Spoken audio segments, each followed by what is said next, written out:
as you heard in my previous lives, for my punishment, I was a soldier and a federal agent, and I was a specialist in counter-organized crime and counterintelligence, and I served in Australia and abroad. And for the last 20 years, I've specialized in conducting operations against slavery around the world. In all of this time, as a soldier, as a federal agent, and a slavery operator, one thing I learned very quickly was to work out what is the actual problem and stay focused on it. Not perceived problems, but the actual problem. And to me, this distinction is at the heart of sustainability, and it's in particular of relevance to when you want to define sustainability for business. It's got to be a simple explanation, a simple definition. I say if it's an enduring solution, it's a sustainable one. It is there, solved for generations to come. So for me, that's sustainability and sustainable business. And let me just illustrate what I mean by that from my experience. When you're confronted by a man with a knife and a bad attitude, and this answer might surprise you, the problem is actually not the knife in his hand. The real problem is the guy behind the knife. The knife is actually the distraction, not the problem. And why? Because I can neutralize the knife, but the guy behind it will still be there, and so will the bad attitude. The sustainable solution, an enduring solution, means I have to disarm the guy and make him want to change his attitude to remove the problem. I have to make him not want to come at me with anything else. So in talking about sustainability in business, and given the knife analogy, let's talk about what really is the problem. It's not poverty. It's not geopolitics. It's not unemployment or illegal immigration. It's not even inadequate laws. Those are all the knives. The problem confronting us is someone who makes the moral and economic choice to exploit someone else. And to address this sustainably, it's all important for us to understand the why behind it.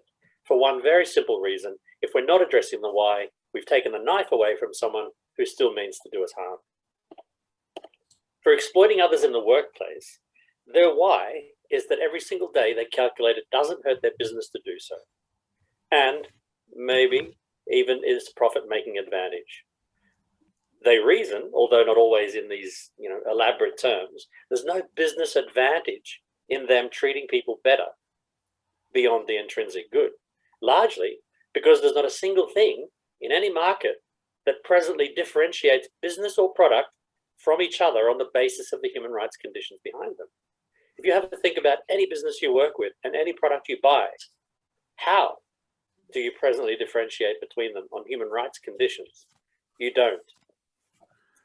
And remember, for a huge percentage of the world's population, that Nobel Prize winner Milton Friedman convinced them that intrinsic good has nothing at all to do with business.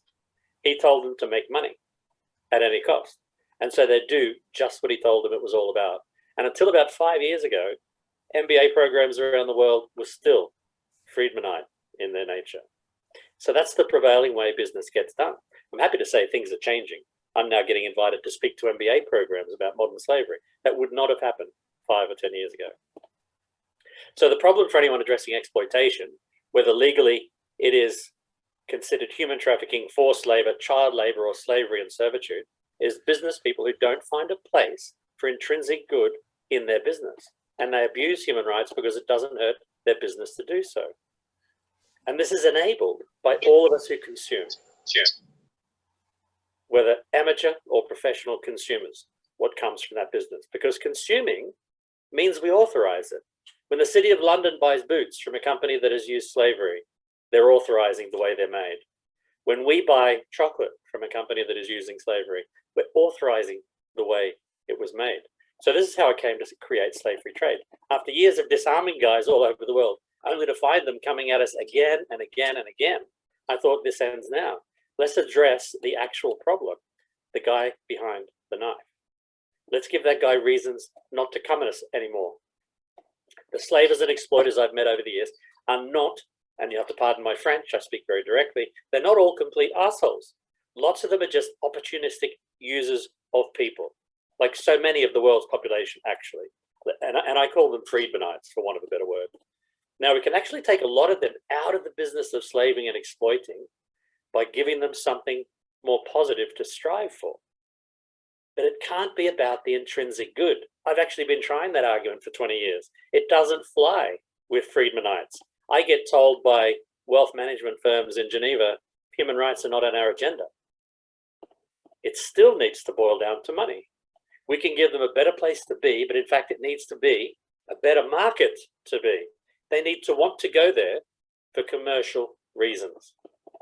So that requires a completely new way of thinking about modern slavery. It means reconceptualizing human rights in workplaces and building a new economic model that advantages your business if you respect human rights. And as a market, you can't participate in if you're not up to doing good. So we need to create an economic model that says your human rights performance is part and parcel of your bottom line. If we don't do that, we're not addressing the man behind the knife. Effectively, that takes turning market forces back on themselves to reinforce good behavior, right? That takes harnessing what everyone points out to be problematic, like this massive proliferation of supply chains and globalization, turn those back to our advantage. I want to take a second to just also point out, make it clear, I'm not sure what your background is in modern slavery and human rights abuses, but it's important to remember we are not talking isolated incidents. We are not talking about one child in a cocoa supply chain, for example. Thanks to COVID, I think we've all come to realize how often we touch our faces. But in fact, you touch modern slavery every day more often than you touch your face. Your morning cup of tea or coffee, the chocolate cookie that you know isn't the same as love, the canned tomatoes in your pasta sauce, the olive oil you're cooking in, the laptop you're watching this seminar on, the car you drive, the rubber in your phone case, the gold in your watch, the diamond earrings, your cobalt battery in your Tesla, and the shampoo you used this morning. I'm telling you, it's everywhere. Your children sitting at the table wearing shirts almost certainly made by children younger than them. We're not talking about isolated cases. We're talking about hundreds of millions of men, women, and children being exploited and abused every day in workplaces across the world. So I very quickly came to realize that in trying to come up with such a system, we have to be able to scale whatever it is massively. We need to be able to automate, again, massively. And if you speak to anybody working in the audit world, every audit regime in the world has pushed up against this barrier. If you can't automate, you can't scale. And if you can't scale, you are never going to come within radar distance of solving a problem of the dimensions we're talking about. Everything that I've been doing the last 20 years, white knighting in the world, is futile. We are not making a dent in the problem with supply side interventions. We need to work on what I call the demand side of it. So what we actually need to do is stop focusing on the negative. We need to stop relying on our meddling down in the murky end of the human rights spectrum, not necessarily stop sending people like me out to do hardcore investigations, but we still have to do that, right? But it's not a solution. It'll never change what we're doing. The only way to detect what's happening at the worst end is people like me going investigating, but that's treatment of the problem. It's not curing the problem. And sending me out into the field can't be automated, which means that it can't be scaled. So human rights in workplaces, let's say, the way to think about it is they exist on a spectrum from modern slavery at one end of the spectrum to decent work at the other. Now, what would happen if we shifted our focus, if we lift our gaze and look instead to prevention instead of treatment, or cure instead of treatment? What could we consider if we thought about, hang on, a global human rights vaccination program for business? What would that look like instead of just treating each casualty as they come in, which is what I've been doing? So shifting our focus means first knowing what we're looking at. So this is how we see it. Picture a shopping mall with a long row of escalators, 100 escalators, in fact, as they go off into the distance. Each escalator is one indicator that we use to identify modern slavery. So 100 indicators about human rights issues. So these are the things that I would look for as an investigator going out to a workplace. What are the signs and symptoms of human rights abuses in modern slavery? So at the foot of this long row of escalators, there is a murky pool of modern slavery and human rights abuse. At the top of these escalators is that dreamy place called decent work. Now, imagine being able to tell in each and every one of your workplaces which step you are on every one of those 100 escalators and whether you're moving up or down. You're on step 42 on gender pay gap, and you're moving down. You know you have something to fix, and you know how to fix it then. If we can tell that someone is on the first floor, not the ground floor, you know what we've done? We've actually proved a culture of respect for human rights in workplaces. When I say that modern slavery is not an isolated incident, it also doesn't come from nowhere. It comes from a workplace culture of human rights issues. Gender pay gap doesn't come from a workplace that has respect for gender equality. It comes from a culture of disrespect. So if we prove a culture of respect in workplaces, we actually disprove that modern slavery and human rights abuses exist. Because decent work and modern slavery, they're at the opposite ends of the same spectrum. They can't coexist. They're kryptonite to each other. The further towards decent work a workplace culture is mapped, the less likely human rights issues are present. The higher you are on those escalators, the more intolerant of and resistant to human rights abuses your workplace is. So to make this examination of workplaces possible, we first needed a standard to define the decent work modern slavery spectrum. It might not surprise you to learn, or maybe it will, when I started Slave-Free Trade, an effective operational definition or framework for mapping this decent work modern slavery spectrum didn't exist. So we had to make one. And we knew it had to be universal and very operational definition.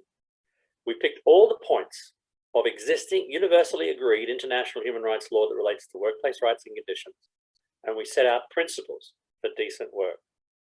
The reason we rooted this in international human rights law to make it universal is because when we're considering the quality of a workplace, the human rights conditions of a workplace, why should it differ if it's a denim factory in Bangladesh from a bank office in New York? It should not. From the lived experience of the person in the workplace, it's got to be universal. Why should we care what Mexico defines living wage as? That's an irrelevance for the lived conditions of the people in that workplace. So it had to be a universal set. So we arrived at a set of 10 principles for decent work, ranging from no forced labor to equal pay, no discrimination. The 10 principles work in a kind of a cascading fashion, in that underneath each is a handful of human rights conditions. And under those is a set of 100, those 100 indicators, the 100 escalators I mentioned. So if you're complying with all of these principles, and you're tested regularly, constantly actually, against every indicator, you have an objectively really good workplace. It's much more fundamental than human resources. Human rights is the new HR. We clearly needed to go well beyond any existing standard in doing any of this, as you can imagine. Every existing standard for social sustainability, which is the S and the ESG we hear so much about, it's based on, and you won't be surprised by this, the corporate view. If you want to look at any existing model of certification, B Corp, Global Reporting Initiative, the Dow Jones Sustainability Index, and even all of the sustainability ratings agencies, their evidence is pretty much the corporate view, a company self-assessment. If you dig down on any of the listings, ratings, assessments, what a company says about itself becomes the foundation for almost every other social sustainability report on that firm, if you just trace it back.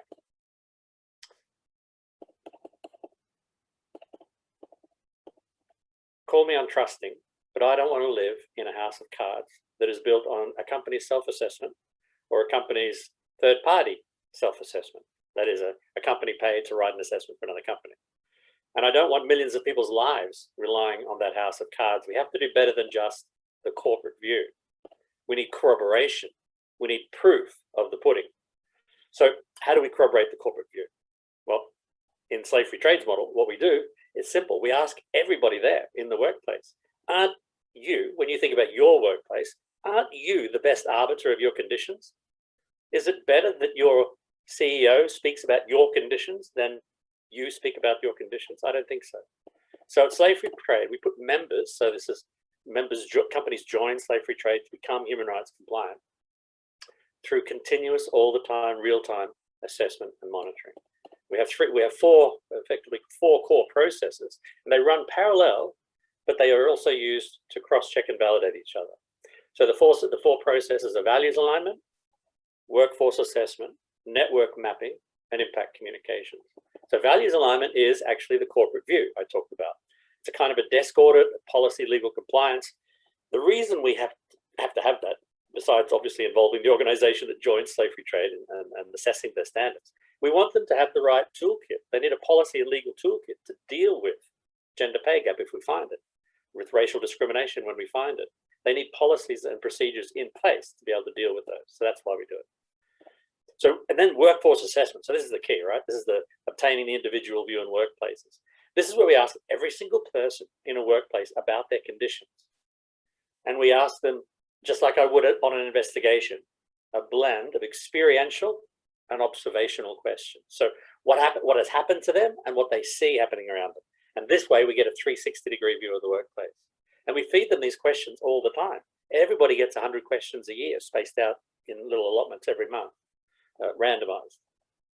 So we're actually finding out about the lived working life of those people in every workplace, and none of them need to know anything about international human rights law. They answer our questions, which are very, very simple, and those questions are indexed in the background to the point of international human rights law that it relates to, Child Rights Convention or Forced Labor Convention, for example. And we do this all the time, every month, as I say. Network mapping is how we understand who does business with whom, right? Because if you want to put a chocolate bar on the shelves that's slave-free, it doesn't do you any good that the retail store in Glasgow is slave-free. I mean, that's great, but that doesn't tell you anything about the chocolate bar. You need the entire chain. So we promote human rights performance within networks by taking advantage of the network effect. So everybody in the business invites everybody they're doing business with. So company A invites company B, C, D, their primary vendors. And when they join, they go through the same processes, and we maintain the link between these workplaces. So eventually, you know, the 3 tiers of the supply chain are covered. And when those 3 tiers are covered, it's like an electric current running from the plantation to the retail store, and the switches on the current for every workplace. When all the switches are green, the product is slave-free or made in freedom, which is the tag we're using at the moment. So through these processes, impact communications, by the way, is just helping the members understand their why and looking at the impact on their workplaces and the impact on their bottom line, in fact. So through bringing these processes together, along with measures to fix or eliminate bad practice, we're building the system to automate and scale good corporate behavior. Importantly, and how am I going for time, Vanessa? Am I done? If you could reach the end, that would help us certainly stay on track, but please finish your thoughts. Okay. So what I wanted to say is that, you know, understanding all of this is, of course, understanding what's going on in workplaces. But that's not good enough, because if we're going to talk to the guy behind the knife, remember, we have to appeal to his profit motive, the bottom line. So we can't just stop with assessment and monitoring activity. We need to distribute that knowledge. So once we've cultivated this best evidence, we have to deliver it as decision intelligence to people whose commercial or consuming decisions can be influenced by it. The idea is really simple. We provoke micro behaviors at the demand side and multiply those millions of times. So one person in a supermarket looking at the prawns in the freezer sees one of the bag of prawns is slave-free. They immediately mistrust all of the others. And even if they leave the store buying nothing, they won't buy even if they don't buy the slave-free, they almost certainly can't buy the one beside it. In consumer testing, it's 100% consumer conversion to the slave-free one. If we invoke those micro behaviors, not just with consumers, but with investors. So you're looking up the New York Stock Exchange and you can see which company is human rights compliant. You can immediately choose within seconds of seeing it that that's where you want to put your money. If you're an employee looking at Glassdoor, you can see within seconds that the company that you're looking at, thinking about becoming employed by, is a human rights compliant organization. And human rights, as I say, in workplaces is much more fundamental. It's not about where the Nespresso capsules are in the office. It's actually much more fundamental about your quality of life there. And so I think from that perspective, distributing this information to the right places so that decision intelligence can be provided based on the workplaces and based on real-time data, I think this is the model we're looking at now. We can no longer go on with audit and certification. It's a failed model. There is a role for it, but not as a default. It's rather an adjunct to back up what we're doing. So mutual dependence on each other's human rights performance is how we are going to achieve global impact. And it's only through this that we are going to achieve something sustainable. If we're addressing poverty, if we're addressing migration, if we're illegal migration, if we're addressing legal regimes, if we're addressing lack of education. We're doing a lot of great things, especially for the Sustainable Development Goals, but we're not eliminating modern slavery or human rights abuses from workplaces. We're quite simply not. To be sustainable in that, we have to talk about that exploitation, the decision to exploit, and tackle that by making a decision not to exploit pay for itself.